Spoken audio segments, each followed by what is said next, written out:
Hello everyone, this is Counter Yellow bringing you another video in Star Trek Online. And in today's comparisons video, we're going to talk about the Borg Juggernaut, which is going to be releasing next week. So yeah, let's go ahead and just get started with this video. I'll go through Starship Comparisons through the sources I thought were most appropriate to compare these two, along with the trading console with the Starship, and then a lot of the stuff from the new Borg Lockbox that'll be coming out next week with the anniversary. Normally I have a TLDW with videos like this, but as many of you all know, I am really busy on the weekends, so be grateful this video is coming out at all. Time links will be in the description for those couple of things throughout the video. As for the Borg Juggernaut itself, it is a command Juggernaut, which is going to be a downside for a lot of players, especially those that are wanting to play the meta DPS game inside of this game.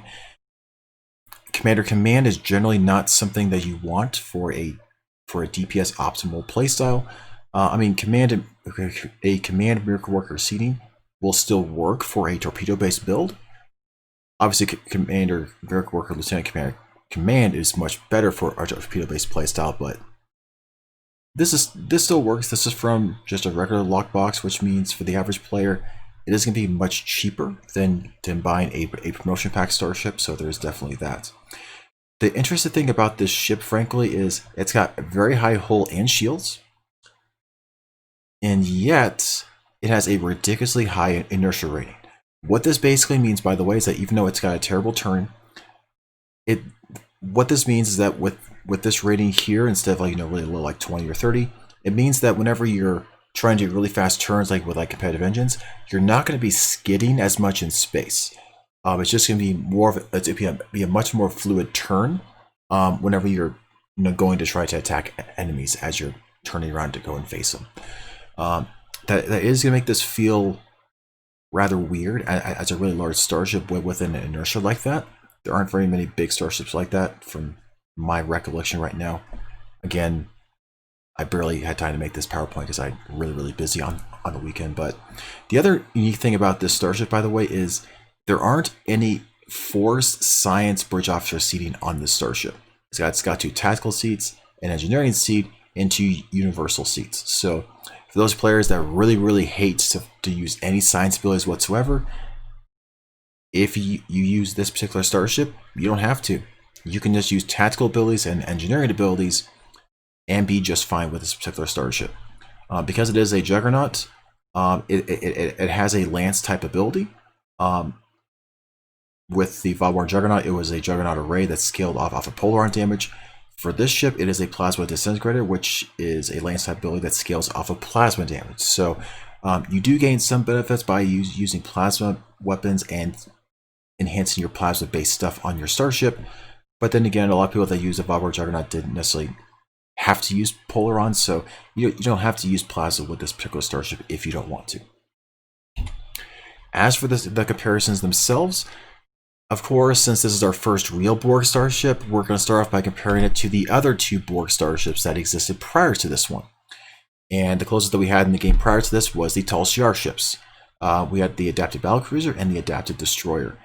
Both of these starships have their own really weird quirks when it comes to their bridge officer seating that you are going to have to get used to if you want to fly these ships.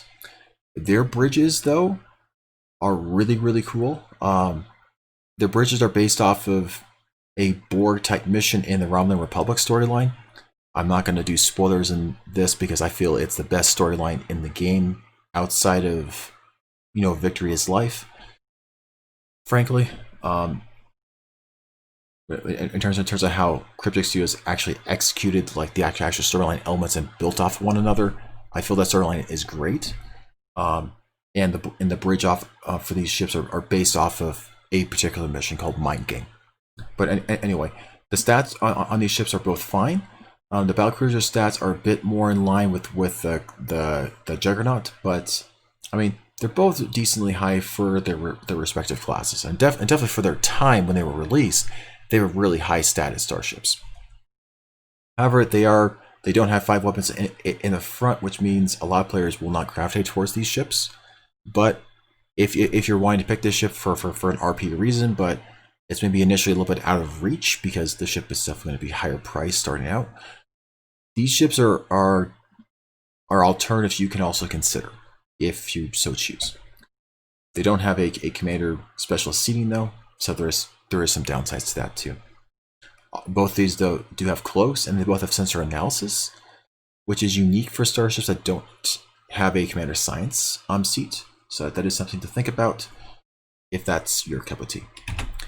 As for Juggernauts themselves, as I've said in my Starship Classes Explained video, beyond the Borg Juggernaut, we also have the Tier 6 Scimitars from the C-Store that, in everything but name, are ridiculously similar to what the Juggernaut class itself typically provides you. The difference being in that the Scimitars have a bow cloak and have a hangar bay, instead of some sort of lance type of ability like the Juggernaut Array or the Plasma Disintegrator. Outside of that, the 3 different Scimitars available from the C-Store all basically give you the same type of thing. It's just the bridge officer seating itself that's going to be different between them. I think the operations one is the best of the 3, but that's just my personal opinion there. Whenever you're comparing the Borg Juggernaut to this one, keep in mind this is a promotion pack starship versus a lockbox type starship. So if you're someone who's going to buy starships off of the exchange again, the Liberated Borg one is going to be much cheaper than the Borg one. If you're opening through loot boxes and have enough RNG for it to be standardized, they'll actually be about the same cost. But I've talked about that in a different video already on this channel before. Again, as you can see here with the inertia ratings, the inertia on this ship is a 20, so it skids like crazy. While this ship is not going to have as much insane skidding around in space combat. Also, the Borg starship is stuck with a Lieutenant Science bridge officer seat. The Liberated Borg ship doesn't have that. Alright, now when I initially saw this ship and I saw a 1.45 shield ratio, I immediately thought of the Xenkethi Centaur and the Crenum Anorax. Reason being is because, well, if it's Command Miracle Worker for its seating, that immediately reminds me of the Xenkethi ship, because this is one of the best torpedo boats in the game right now for PvE. You're able to have 6 tactical consoles on this ship. Commander Miracle Worker with Lieutenant Commander Command is really ideal for torpedo boats. Lieutenant Commander Science, not as much, but everything else is pretty good for this ship. And when it comes to torpedo boats, you lose 1 weapon in the rear because this is a Dreadnought carrier. Dreadnought carriers have 1 less weapon versus normal tactical starships. So, but torpedo boats don't really care as much about the rear weapons, so that's not a huge deal. Plus, you also have 2 hangar bays of fighters or frigates that you can bring out to supplement your torpedo damage that you're bringing out with this starship. So, not a huge downside there. Plus, the visuals in this little center area here on the ship look pretty cool too. The Crenum Anorax, though, is an interesting one. It's a science dreadnought. It's got really high hull and shields, to the point that we've actually had some builds on Reddit talk about how to actually use this ship to actually do flat out like hull and shield regen tanking with the high stats of this ship. So, and since that we've had this in the past, granted that was like a year or 2 ago at this point. No. It's possible with scaling at this point that maybe it's not as feasible anymore.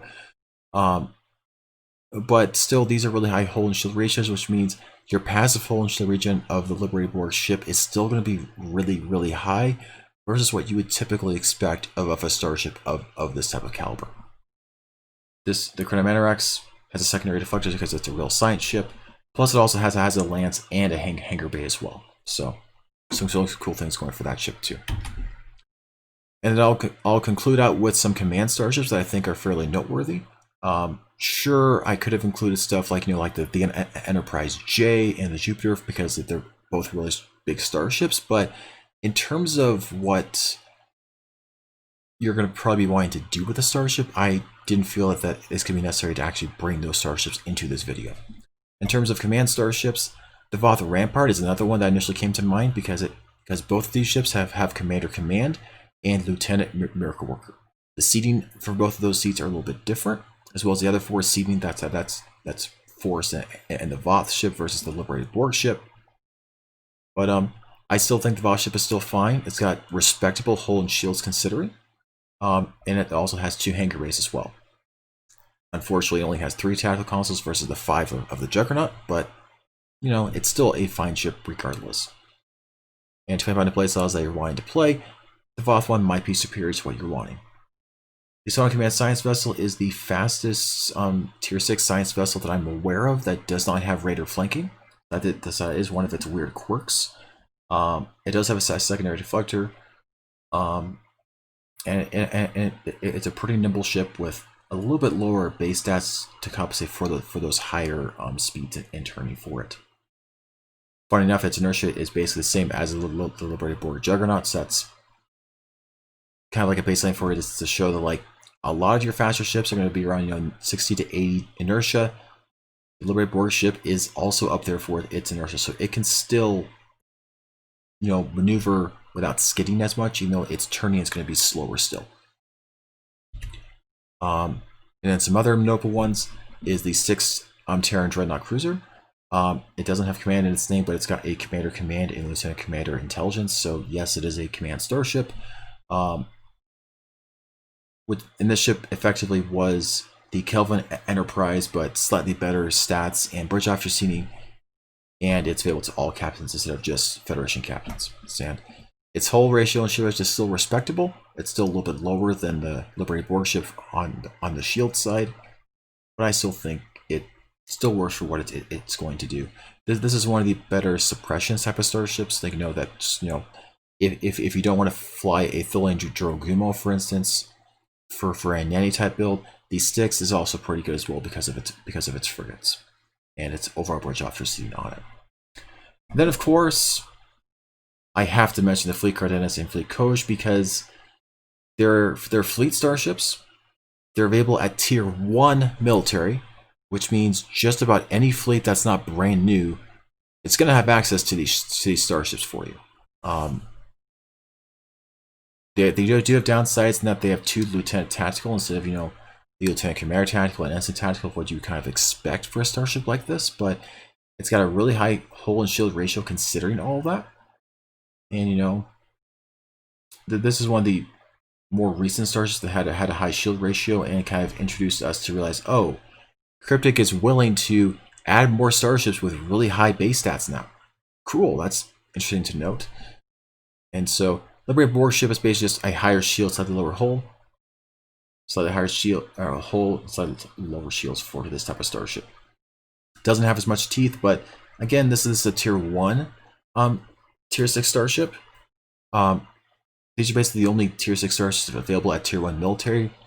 Unless, of course, you earned the Tier 6 Rising Corvette last summer, in which, yes, the Fleet Pilot Rising Corvette's also available at Tier 1 military as well. But to the average player base that starts at any point in this game, these are the only Tier 6 starships available at Tier 1 military available to captains right now. And it can function similarly in some ways to what this ship can basically do as well, so that's why I have it here in this video as well. And of course, lastly, I had to mention the Kittenberg Alliance Battlecruiser because that's a ship that you're going to start to earn next week, assuming that you want to earn it. It's got decent hull and shields as well, quite a bit lower than the liberated Borg ship. It's got a little bit less teeth. They both have a command seat.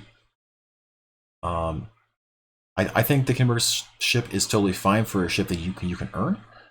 But again, I mean, the liberated Borg ship, it's still going to have a lot more teeth going on for it as well. So anyway, oh, and this I messed this up. This should be 5-3, not 4-4, but I'm too lazy to change that. So there you go. All right, so for the console and trait for this starship itself, the starship trait is called Enhanced Nanite Regeneration. Captain abilities as well as bridge abilities that specifically affect yourself give you a short-term significant boost to hull regeneration. However much that significant boost is going to be, we don't know the stats on it. It is specific to say that it can't stack because otherwise this would be probably very, very broken unless the regen was really, really small. And it's a significant boost, so that's not the case. It's going to either be a superstar trait or a dud trait for survival. It all depends on how the base stats work for this thing and how it scales. Now it does work, and it's apparently going to scale with that. If you have lower HP and this goes off, then it's much better, which makes sense. I mean, if you're at lower HP, you need more regen to get back up, so that makes sense. Its positive disintegrator is just a Juggernaut Lance ability that scales off of plasma damage, and then that can't be equipped on anything else. It's just part of the ship itself, kind of like how battlecruiser commands are for like battlecruisers. The console itself is called Disruptive Topological Matrix. It passively gives you extra plasma damage and in-hull regeneration, which is cool. It's active, targets a couple of enemies around you, and sends extreme plasma damage, as well as the Viral Matrix ability against them. It might be a decent clicky science console, especially if you're going to do a science plasma type of build, which is starting to potentially be available as well. This looks more of like a filler plasma DPS console, frankly. If you have a plasma type of build and need a couple of extra consoles in like your engineering science slots to do extra damage for your starship, that's what this console sounds like to me. There are other science consoles that I've seen in the past that do surprisingly well for its clicky, so we'll have to see how people start playing around with these different builds. As for the Borg Lockbox itself, and from the lobi store with this new anniversary stuff, there are a couple things to mention in here. There's a bunch of consoles and traits, obviously. The consoles I think are most notable to talk about. First off, though, the kinetic tractor beam. It's clicky, is what you kind of expect for it. The passive is what I want to really talk about first, and it's that universal console damage apparently increases with each universal console that you use, which is interesting. So for those of you players that have a lot of universal consoles, depending upon the scaling damage of this thing, it might be a console slot just for that. There are a lot of universal consoles in this game that are almost straight damage clicky consoles, so depending upon how that damage works with its damage increase, this might be a very good console to slot. It could also be a dead console if, it barely does anything. We'll have to see. The retrofitted simulator. This is a console that could potentially break TFOs. The reason being is that you fire a torpedo at an enemy, and with the attempt to assimilate that enemy vessel. I have a lot of questions with this console. If you assimilate an enemy, how long are they assimilated? Is it permanent? Is it just after a certain amount of time? If it's just for a certain amount of time, after they're done assimilating, are they an enemy again? Do they just blow up? What actually goes on? Because there are a lot of TFOs where it's set up as go to this area, blow up the enemies, and then the next part of the queue goes. And so if you assimilate one of those enemies, how is that now treated for how a lot of your triggers work inside the TFO? Because if this console works wrong, and this is Star Trek Online, a lot of things can break easily. I can see a lot of ways that this console could go horribly wrong in TFOs. So hopefully Cryptic is up for doing a lot of panic fixing with what this console might actually be doing. Anyway, for some traits, the Starship trait, which you can just buy directly with or potentially just get right out of the lockbox without having to actually get a Starship with it. It's called Regenerative Cycle. If you use a tactical, engineering, and science build within 5 seconds of each other, you're able to restore a substantial hull. I can't remember the exact space trait, but there was one a while back that lowered the cooldown of team abilities. And that's what I see synergizing the most with this particular Starship trait. So if that's your cup of tea of spamming a lot of your team abilities together, of all of the types in the game, this might be a trait for you. Otherwise, probably don't worry about it for the most part for most players in the game. Astrospace and ground traits that they added with this. Adaptive offense in space and ground sounds insanely awesome. You get additional crit chance, plus temporary crit severity whenever you crit enemies. That just seems awesome. The ground trait adaptive defense sounds complete garbage. So unless there's something I'm not seeing in that trait itself, don't worry about that one. We're also getting some new liberated Borg duty officers. I don't really care as much about duty officers in the game. Generally, people will figure out over time what duty officers are actually really strong. The rest of them, basically, people ignore altogether.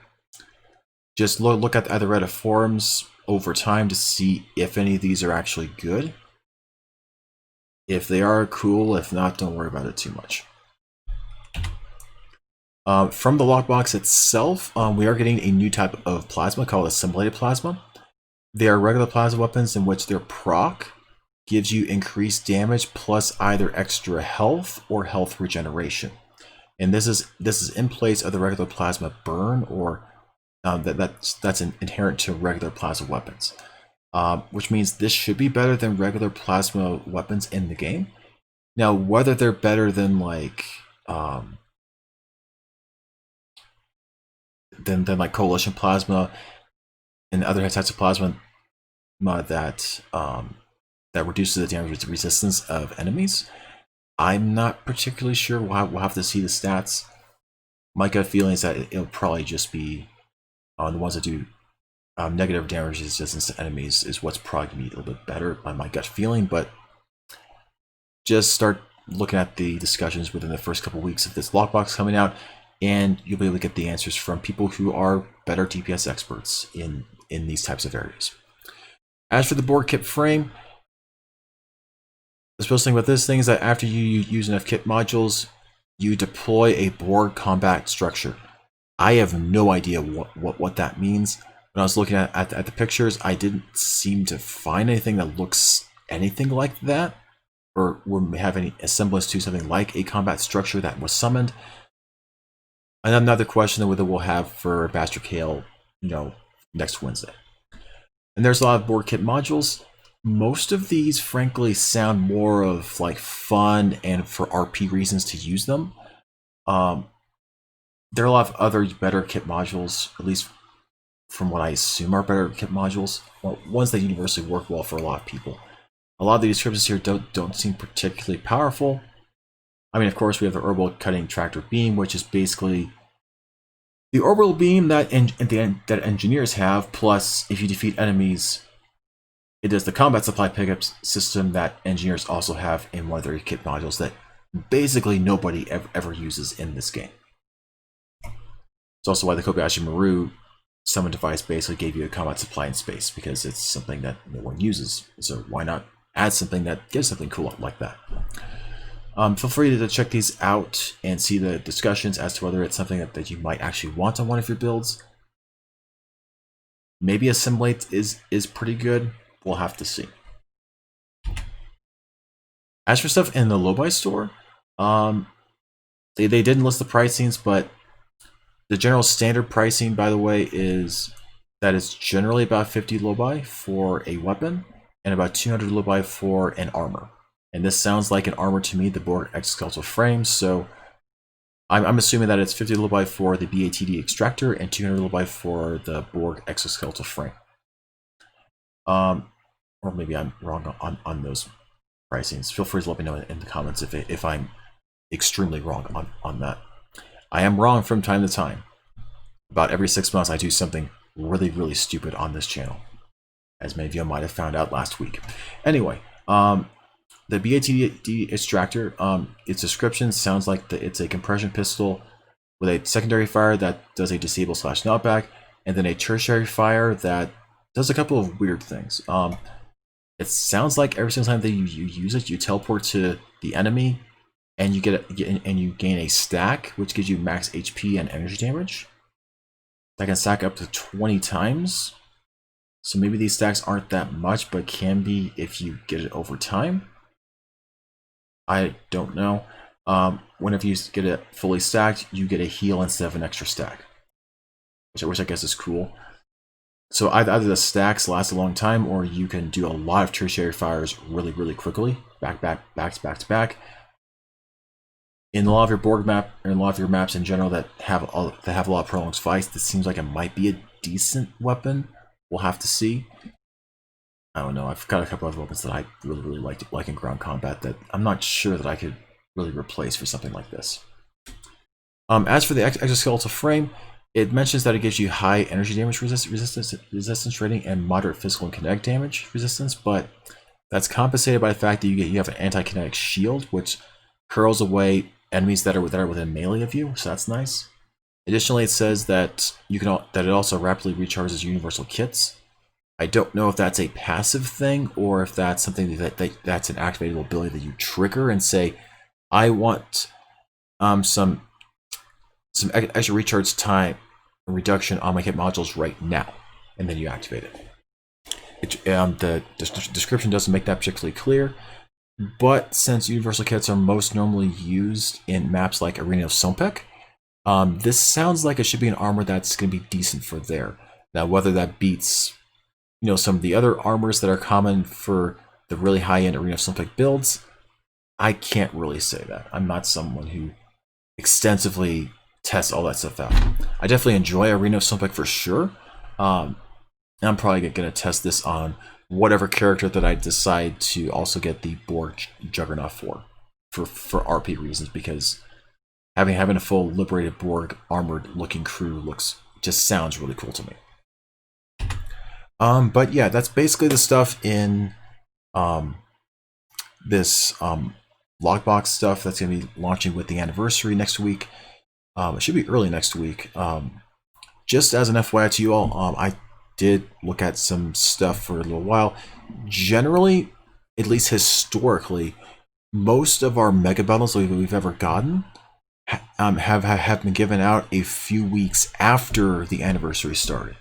So even though they were saying like, hey, we're going to be getting like 10 plus ships, it's probably not going to be 10 plus ships right at the launch of the anniversary. Of course, I could easily be wrong, but it sounds like the other announcements that we're going to be getting early next week are going to be about, our new mission in TFO and stuff that we're going to be getting when the anniversary is going to start. That's probably why they're launching this stats blog on the weekend as well, so that they have time to do those other background things right as the anniversary is about to start as well. Anyway, that should be exciting for that start next week. And yeah, thank you all for watching, and enjoy the rest of your weekend.